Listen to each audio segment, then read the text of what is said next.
Let's do this. So the title of what I want to share this morning is Faithfulness into Fruitfulness. And I just believe that God's talking to us right now in this season about fruitfulness, about being fruitful, about increase. And Pastor Andrew Parrington was with us last week, and he just dropped this little thought in there. I really enjoyed it. That in the Garden of Eden, when God created everything and things were getting started, He said multiply, He said increase. But to nourish or to water that increase, they didn't depend on the rain. But there were rivers. Everybody say rivers. Rivers. They didn't depend on something outside because there was something inside. And I heard him say that and I thought, this word is right on. Because there's something inside that's going to bring increase and going to bring us to that place where God has instructed us to multiply. Isaiah, am I clicking this? Yeah, but do this. Isaiah chapter 11, 1 to 3. It says that a shoot will come up from the stump of Jesse. From his root a branch will bear fruit. My first introduction to the concept of grafting happened when I was a young teenager and I was visiting my uncle's orchard in Kerikeri. And I remember he took us into the orchard to show us all the different fruit trees he had there. And I probably didn't know much about fruit at all at that stage, but I'm looking hard, trying to learn. And he shows me one part of the orchard that has his mandarins in it. Another one has his oranges. Another place there's lemons. I go, look, this is amazing. And then he walked us into this place and he says, look at this tree. And I looked at it from one side and I went, that's mandarin. And I walked around to the other side and I went, that's oranges. And then I came around to the other side of the tree and I'm looking and I'm going, that's lemons. That's not biblical, is it? How can all that fruit be on one tree? And I said to my uncle, I said, what's going on here? This is a very weird tree. And he goes, yeah, I grafted it. Wow. I grafted it. I said, explain that to me. He said, I took a stump or a root and I added in the thing I wanted to produce. I grafted it. No time to explain it anymore to you this morning. Look it up. Ask Uncle Google. But I said to him, so what is the root? Is it an orange? Is it a lemon? Is it a... What is it? He goes, it's a thorn bush. It's a thorn bush. Yep. He said the best, strongest root that we have that we can graft into is a thorn bush. I go, I don't see any thorns. He goes, no, because I dealt with that. Wow. Are you getting a message? I've dealt with it. He said, the fruit that I chose has been planted into the stump, this root of a thorn bush. A shoot will come from the stump of Jesse, and from the roots the branch will bear fruit. The Spirit, next verse, I'll do this. Keep me up if I get behind. The Spirit of the Lord will rest on him, the Spirit of wisdom and understanding, the Spirit of counsel and of might, the Spirit of knowledge and the fear of the Lord, and the delight of the fear of the Lord. Here's the first mention of the spirits of God, which we find more about in Revelation. Into the stump of Jesse. He's talking about the lineage. He's talking about the roots. He's talking about where will this shoot come from. I thought hard about that and I thought that's really like a thorn bush, because I know the genealogy of Jesus and there's some thorny people in there. Rahab got into there. I should give you the whole list, but no time. It wasn't like that was the perfect root. That was the stump, but into that stump, grafted, was the tree of life. Who is the tree of life? Where did we first hear about the tree of life? Genesis. Where do we find the tree of life? Revelation. The tree of life got grafted in to the stump of Jesse, into David's lineage. And I'm looking at this and I'm going, wow. So what I understand from that illustration is that the fruit I'm going to bear is something about me being grafted in. All the Gentiles in the room will go, yay for grafting in. See, we've all been grafted in. We've all been added or attached to God's original root, stump, or plant. We've been grafted in. There's some verses in the Bible that talk to us about fruit. In fact, I want to encourage the parents. Check in on your kids. Follow up on your kids this term. They're doing the fruit of the Spirit. I know the program that they're doing this term. Show some interest in that and ask them about these fruits. But you find in Galatians chapter 5, there's a list of the fruit of the Spirit. Things like love, peace. You got it. Did you know that list of fruit comes after another list of fruit, which is bad fruit? One day I did the maths and realized there's twice as much bad fruit as there is good fruit. And did you know bad fruit turns good fruit bad? So here's the deal. We need to know that we are grafted in, because we need to know that the fruit that we're going to produce is what God is calling for. There's some wonderful verses in John chapter 15. In fact, John chapter 15 really highlights this whole concept of fruitfulness. It says that apart from Him, we can't bear any good fruit. And in Him, we glorify the Father as we bear fruit. I'm hoping that Brother Wesley will pick up on this next week and talk some more about John 15 and that whole process of bearing fruit, because we're grafted in, we're connected. This is to my Father's glory, that you bear much fruit, showing yourself to be my disciple. Here's the call. God doesn't just want us to be faithful. I used to think if we could just hang on long enough and be faithful, that we would please God. And I think faithfulness pleases God. But there's something beyond faithfulness. It's fruitfulness. He wants us not to just hang in there, but He wants something to hang on us, called fruit.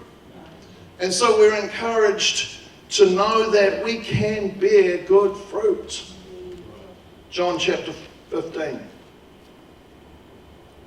How does that work? How do we bear good fruit?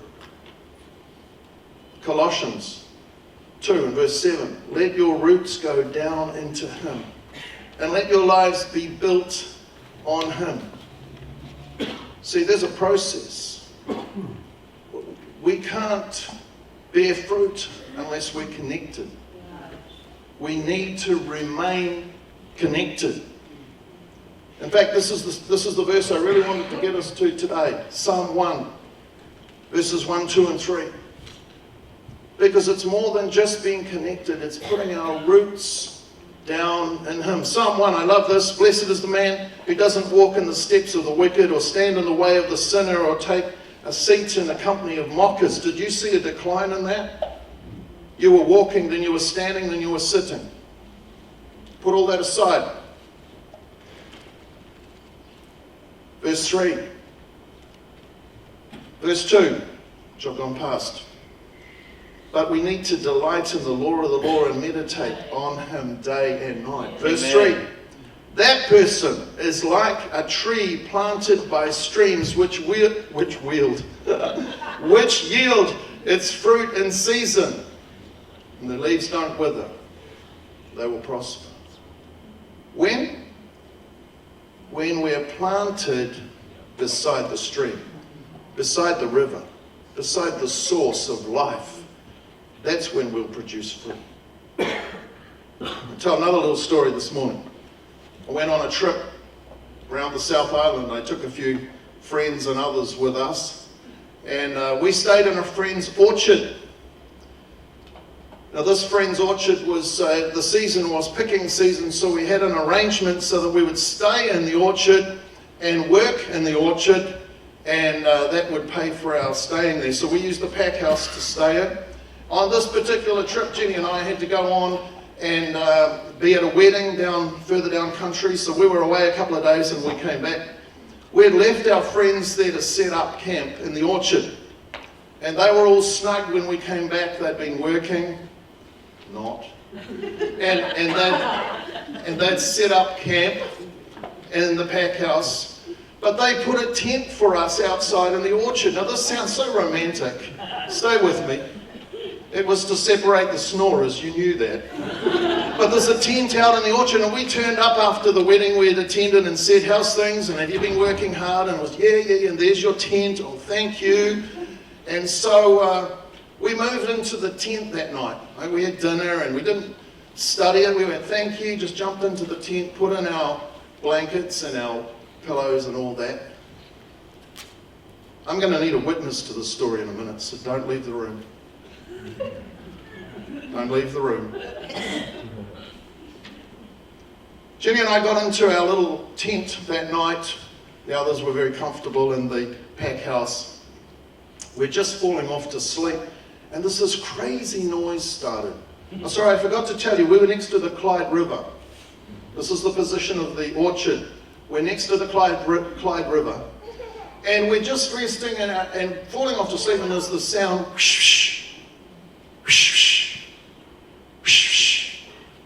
What is that?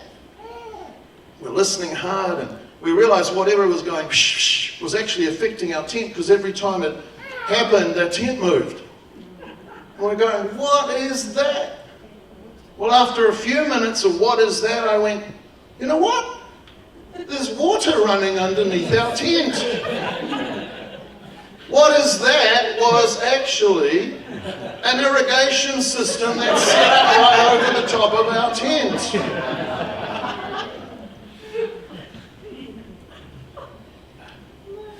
How easy or difficult is it to clear a tent between It's like we can stay there and drown, or we got to get all the stuff out of this tent and get into the pack house and sleep with the snorers. The verse comes to mind, ankle deep, knee deep, thigh deep, over the head, doesn't apply. It's just straight over the head. The Clyde River was passing underneath. Great blessing for the fruit trees. Like, this was set up not for our entertainment, this was set up for the nourishment of the fruit trees. Those fruit trees were yielding amazing fruit. Why? Because the author of that orchard, probably the creator, not the author, the creator of that orchard said, I'm going to put in an irrigation system, and every night it's going to rain. And every night there's going to be a wash of water. And every night there's going to be refreshing come to those trees. It just didn't help when we parked our tent under the trees. Yeah, we got inside all right. And in the morning, certain people woke up and went, why are you in here? Would you put your hand up if you were one of those people that said, why are you in here? I'm sure there's... I want to introduce my friends. All that row in the middle there. They're all my friends from Rotorua that went to the South Island and set my tent up underneath an irrigation system. I've never told that story till you turned up today. What's the point? The point is this. We need to be planted in a place where we can get nourished. And nourishment comes with a river. Nourishment comes with the water. The watering of His Word. Nourishment comes when we're in that place where heaven opens over us and pours out that blessing. And don't try and escape it. Go head deep. We need to come back to this challenge to fruitfulness and say, how's that going to happen for me? How is that going to happen for you? Not if you're in a desert. Not if you're in a dry place. The Bible says that He wants to water us. I really want to encourage us with this word this morning that worship is like the irrigation system of heaven. Can you get this picture? Every time we put ourselves under it, we know that refreshing is passing over and falling where we are. Why don't we camp? Why don't we set up camp underneath the irrigation systems of heaven?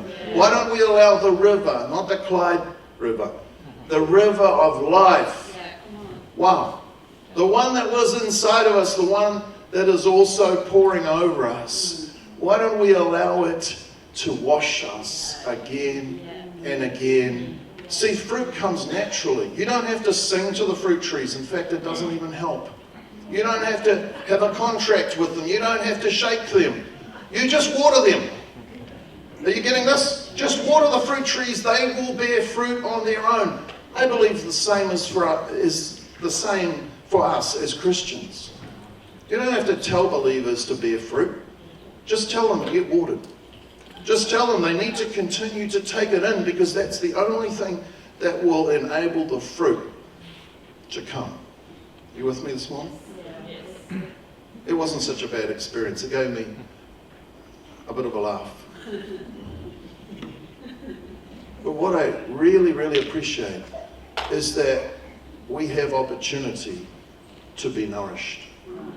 We're in a wonderful place. We come on Sunday expecting and believing that we're going to receive something from heaven. Do we? Yes. We mustn't stop there, church. Listen, that's not enough. This irrigation system, I talked to the owner the next day. I told him about the dilemma of the night, and he goes, "Oh, I can turn that off." Well, I wish I knew that yesterday. I can turn it back on.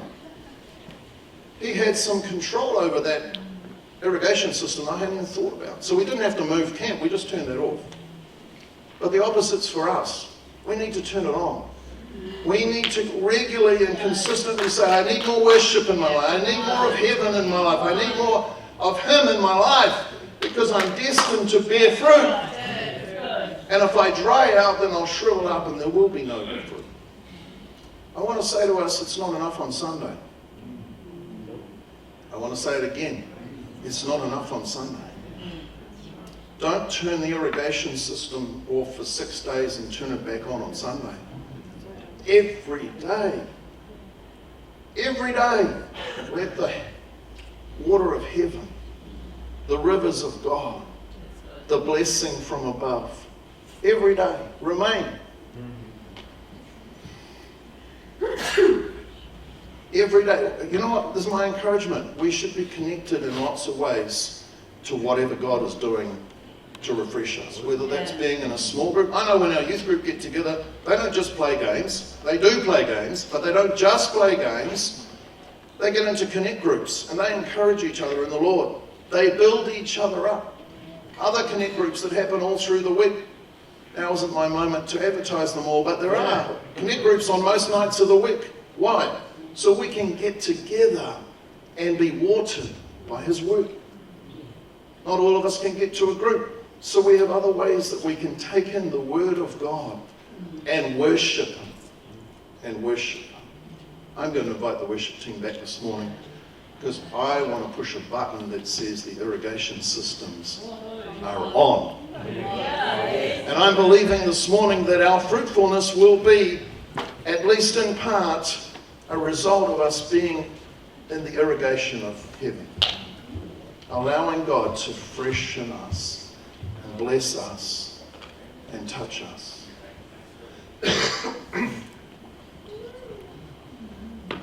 Remain in me, as I also remain in you. No branch can bear fruit by itself. It must remain in the vine. This morning, as we stand to continue our service, we're going to try and fit the news in last. Is that going to work? I don't know.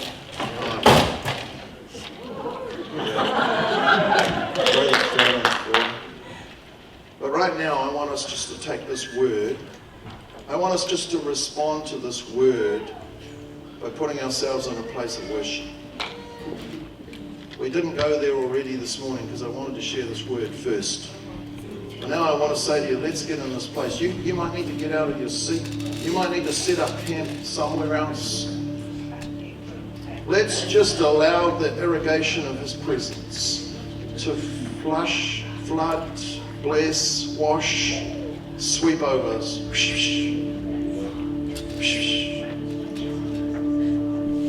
Let's do that together. Come on, let's stand.